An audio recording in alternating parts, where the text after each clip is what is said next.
یہ 1761 کا زمانہ ہے۔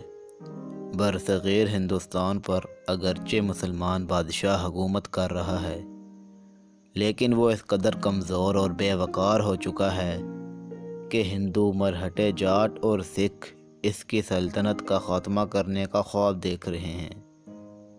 ان میں مرہٹے تو اتنے طاقتور ہو گئے ہیں کہ انہوں نے پنجاب تک ملک کے بہت بڑے حصے پر قبضہ کر لیا ہے اور دارالحکومت دہلی میں داخل ہو کر اپنی بادشاہت کا اعلان کرنے والے ہیں۔ جلال الدین اکبر، نور الدین جہانگیر اور محی الدین اورنگزیب عالمگیر جیسے مغل شہنشاہوں کی سلطنت کا یہ بہت ہی برا حال اس وجہ سے ہوا ہے کہ ان کے جانشینوں میں وہ اچھائیاں نہیں رہیں جن کی وجہ سے اللہ پاک حکومت اور عزت عطا فرماتا ہے۔ وہ بہت آرام پسند اور بزدل ہو گئے ہیں، اور ایک اور بہت ہی خرابی ان میں یہ پیدا ہو گئی ہے کہ وہ تاج اور تخت حاصل کرنے کے لیے آپس میں لڑتے رہتے ہیں۔ ان نالائق حکمرانوں کی طرح ان کے امیروں، وزیروں اور عام انسانوں کی اخلاقی حالت بھی بہت بگڑ گئی ہے، اور یہ خطرہ حقیقت بن کر سامنے آ کھڑا ہوا ہے کہ اس ملک میں مسلمانوں کی حالت بہت ہی خراب ہو جائے گی۔ ان کی حکومت کا خاتمہ تو ہوگا ہی، ان کی زندگیاں بھی خطرے میں پڑ جائیں گی۔ مرہٹوں کے تیسرے پیشوا بالاجی نے آس پاس کی مرہٹہ ریاستوں ناگپور، بڑودہ، اندور اور گوالیار پر قبضہ کر کے بہت طاقت حاصل کر لی ہے، اور اپنے بیٹے وسواس راؤ کو سالار اور اپنے چچا سداشیو راؤ کو، جو بھاؤ کے لقب سے پکارا جاتا ہے، 3 لاکھ سپاہیوں کے لشکر کا منتظم آلہ بنا کر دہلی کی طرف روانہ کر دیا ہے، اور حکم دیا ہے کہ دہلی فتح کرنے کے بعد شہنشاہ شاہ جہان کی بنوائی ہوئی شاہی مسجد کو مندر میں تبدیل کر کے اس کے اندر بت رکھ دیے جائیں۔ ان بہت ہی خراب حالات میں دہلی میں رہنے والے ایک بزرگ حضرت شاہ ولی اللہ رحمۃ اللہ علیہ نے افغانستان کے بادشاہ احمد شاہ ابدالی کو خط لکھا کہ وہ جلدی سے جلدی ہندوستان پہنچیں اور اس ملک میں بسنے والے مسلمانوں کو کافروں کے ظلم و ستم سے بچائے۔ افغانستان کے بادشاہ احمد شاہ ابدالی کو اللہ پاک نے اپنے خاص فضل سے بہت خوبیاں دی تھیں۔ وہ بہت عقل مند ہونے کے ساتھ ساتھ بہت بہادر بھی تھے، اور اس میں دینی غیرت بھی بہت تھی۔ وہ سکھوں اور مرہٹوں کی شورشیں ختم کرنے کے لیے پہلے بھی کئی بار ہندوستان آیا تھا۔ اب شاہ صاحب کا خط ملا تو آندھی طوفان بن کر دہلی کی طرف روانہ ہو گیا۔ مرہٹے دہلی میں داخل ہو چکے تھے اور اپنی بادشاہت کا اعلان کرنے ہی والے تھے کہ انہیں ابدالی کے ہندوستان کی طرف بڑھنے کی خبر ملی، اور انہیں یہ بات ضروری معلوم ہوئی کہ پہلے اس تازہ دم دشمن سے نمٹ لیا جائے۔ ابدالی نے ہندوستان پہنچ کر روہیلیہ سردار نواب نجیب الدولہ اور اودھ کے نواب کو حالات کی نزاکت کا احساس دلا کر جہاد میں اپنا ساتھی بنایا، اور مرہٹوں سے فیصلہ کن جنگ لڑنے کے لیے پانی پت کا رخ کیا، جہاں پہلے 2 بڑی جنگیں لڑی جا چکی تھیں۔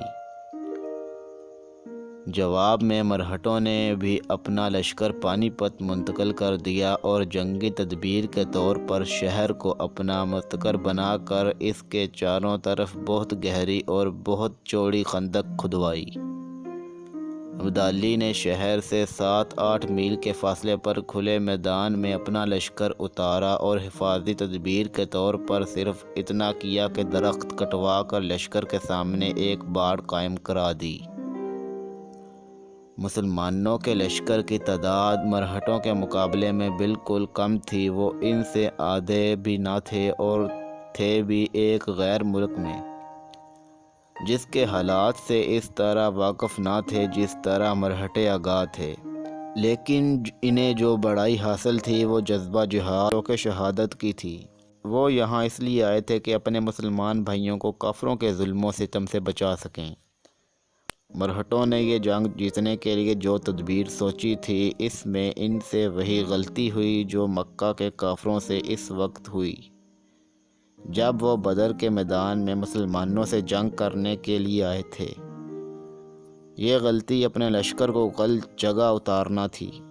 مرہٹوں کی تعداد 3 لاکھ سے بھی کچھ زیادہ ہی تھی اور ان کے پاس بہترین توپ خانہ بھی تھا۔ اتنی بڑی طاقت رکھنے کی صورت میں انہیں شہر پانی پت سے باہر نکل کر کھلے میدان میں اپنا لشکر اتارنا چاہیے تھا، لیکن انہوں نے شہر کے اندر رہ کر لڑنے کا فیصلہ کیا۔ ایسا لگتا ہے کہ یہ غلط تدبیر اللہ کی طرف ہی سے ان کے دماغوں میں ڈالی گئی۔ دراصل ہوتا یہ ہے کہ جو لوگ ظلم اور بے انصافی کرتے ہیں وہ خدائی امداد سے محروم ہو جاتے ہیں اور ان کے دماغوں میں وہ باتیں آتی ہیں جو انہیں نقصان پہنچانے والی ہوتی ہیں۔ دوسری طرف سیدھے راستے پر چلنے والوں کو اللہ کی طرف سے امداد ملتی ہے، یہاں تک کہ ان کی مدد کے لیے آسمان سے فرشتے نازل ہوتے ہیں۔ اس جنگ میں جسے تاریخ کی کتابوں میں پانی پت کی تیسری جنگ لکھا جاتا ہے، مسلمانوں کو ایسی ہی امداد ملی۔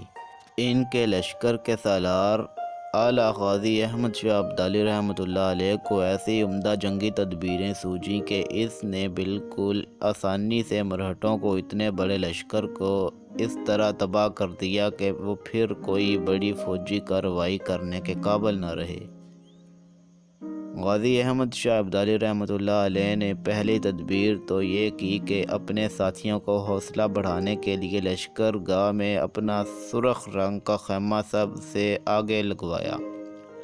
اس کا نتیجہ یہ نکلا کہ لشکر کے ہر سپاہی کو اپنے سالار کے بہادر ہونے کا پکا یقین ہو گیا اور پورا لشکر آخری سانس تک لڑنے کے لیے تیار ہو گیا۔ دوسری تدبیر یہ کی کہ اپنے فوجی دستے بھیج کر وہ سارے راستے بند کر دیے جن سے مرہٹوں کے لشکر میں ضرورت کی چیزیں پہنچتی تھیں۔ مرہٹے رسد حاصل کرنے کے لیے شہر سے نکلتے تھے تو مسلمان ان کا تیاپا نچا کر دیتے تھے۔ ابدالی کی یہ ایسی جنگی تدبیر تھی کہ کچھ دنوں ہی میں مرہٹوں کو دن میں تارے نظر آنے لگے۔ ان کے لشکر میں قحط کا سا سما پیدا ہو گیا۔ باہر سے کوئی چیز آ نہ سکتی تھی اور وہ سامان آہستہ آہستہ ختم ہو رہا تھا جو موجود تھا۔ ان کے جانور اور سپاہی بھوکوں مرنے لگے۔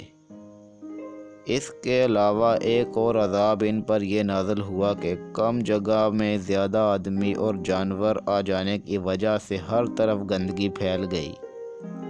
وبائی بیماریاں پھوٹ پڑنے کے خطرہ پیدا ہو گیا۔ اب اس بہت بڑے لشکر کے سالار منتظم اعلیٰ کو اپنی غلطی کا احساس ہوا اور انہوں نے شہر سے نکل کر مسلمانوں پر حملہ کرنے کا فیصلہ کیا۔ خالص دنیاوی نقطہ نظر سے دیکھا جائے تو اب بھی وہ اتنی طاقت رکھتے تھے کہ مسلمانوں کو آسانی سے شکست دے سکتے تھے۔ تعداد میں مسلمان ان سے آدھے بھی نہ تھے، لیکن ایک بار پھر ایمان کے نور نے اپنا کرشمہ دکھایا۔ خدا پر بھروسہ کرنے والے ابدالی رحمۃ اللہ علیہ کو جنگ کی ایسی تدبیر سوجی کہ اتنی بڑی جنگ سورج ڈوبنے سے پہلے مرہٹوں کی کھلی شکست پر ختم ہو گئی۔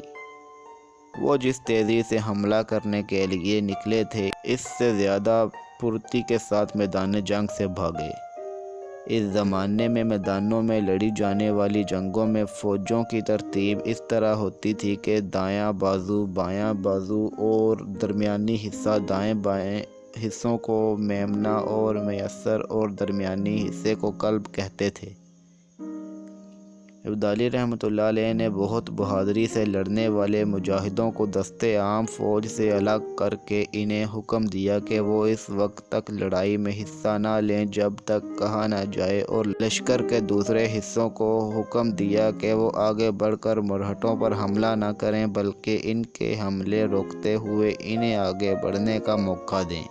اور اس کے اندازے کے عین مطابق مرہٹے اپنے جوش میں آگے بڑھتے چلے گئے، اور جب وہ کافی آگے آ گئے تو مجاہدوں کے محفوظ دستوں نے ان پر حملہ کر دیا۔ یہ حملہ بہت زوردار بھی تھا اور اچانک بھی۔ مرہٹے حواس باختہ ہو کر میدان سے بھاگے اور بھاگتے ہی چلے گئے۔ مجاہدوں نے ان کا تعاقب کیا اور انہیں گاجر مولی کی طرح کاٹ کر رکھ دیا۔ ایک اندازے کے مطابق اس جنگ میں مرہٹوں کی فوج کے 2 لاکھ آدمی قتل ہوئے اور ان کی طاقت اس طرح ٹوٹ گئی کہ انہوں نے بھول کر بھی ہندوستان پر حکومت کرنے اور مسجدوں کو مندر بنانے کا خواب نہ دیکھا۔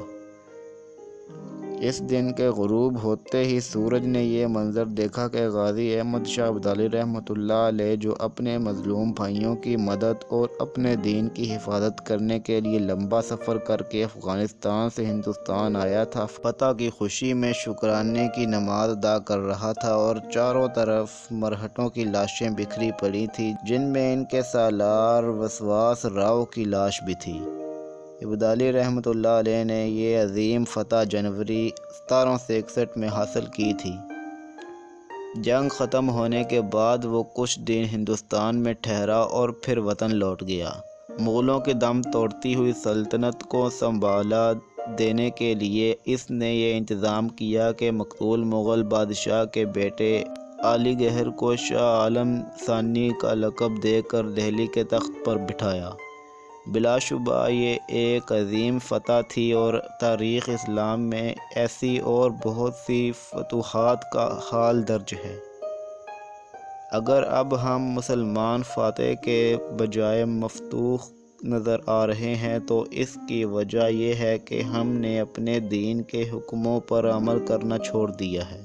ہم ایماندار، مختی اور علم حاصل کرنے کے شوقین نہیں رہے۔ آج کل کے مسلمانوں اور اس زمانے کے مسلمانوں کے کردار میں کتنا فرق ہے، اس کا اندازہ اس پانی پت کی تیسری جنگ سے متعلق ایک واقعہ سے کیا جا سکتا ہے۔ کہا جاتا ہے جس وقت مرہٹوں اور مسلمانوں کے درمیان ہونے والی جنگ زوروں پر تھی، کسی نے ابدالی رحمۃ اللہ علیہ کو یہ خبر دی کہ اس کا دودھ شریک بھائی بغاوت کر کے مرہٹوں سے جا ملا ہے۔ کسی طرح یہ بات اس خاتون تک بھی پہنچی جس نے ابدالی رحمۃ اللہ علیہ کو دودھ پلایا تھا۔ اس نے بہت یقین کے ساتھ کہا، جس نے یہ خبر بادشاہ تک پہنچائی ہے وہ جھوٹا ہے۔ میرا بیٹا اپنا سر تو کٹوا سکتا ہے لیکن اپنی قوم اور اپنے دین سے غداری کر کے کافروں کا ساتھی ہرگز نہیں بن سکتا، کیونکہ میں نے وضو کے بغیر اسے کبھی دودھ نہیں پلایا۔ یہ ایک چھوٹا سا فقرہ ہے جو اس خاتون نے کہا، لیکن غور کریں تو اس میں ابدالی رحمۃ اللہ علیہ اور ان جیسے دوسرے مسلمان فاتحوں کی کامیابیوں کا راز بیان کر دیا گیا ہے، اور وہ یہ ہے کہ جن مسلمانوں نے اپنے سے کئی گنا طاقتور فوجوں کو شکست دے کر دنیا کا نقشہ بدل دیا تھا، ان کی رگوں میں ہر لحاظ سے پاک خون گردش کر رہا تھا۔